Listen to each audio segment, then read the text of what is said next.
సిరులను సగి సుఖ శాంతులు కూర్చును షిరిడి సాయి కథ. మధుర మధుర మహిమాన్విత బోధ సాయి ప్రేమ సుధా. పారాయణతో సకల జనులకి భారాలను తొలగించే గాథ. పారాయణతో సకల జనులకి భారాలను తొలగించే గాథ.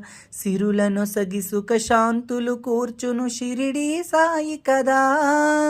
మధుర మధుర మహిమాన్విత బోధ సాయి ప్రేమ సుధా. పారాయణతో సకల జనులకి భారాలను తొలగించే గాథ. పారాయణతో సకల జనులకి భారాలను తొలగించే గాథ. సిరులు నొసగి సుఖ శాంతులు కూర్చును షిరిడి సాయి కథ. మధుర మధుర మహిమాన్విత బోధ సాయి ప్రేమ సుధా.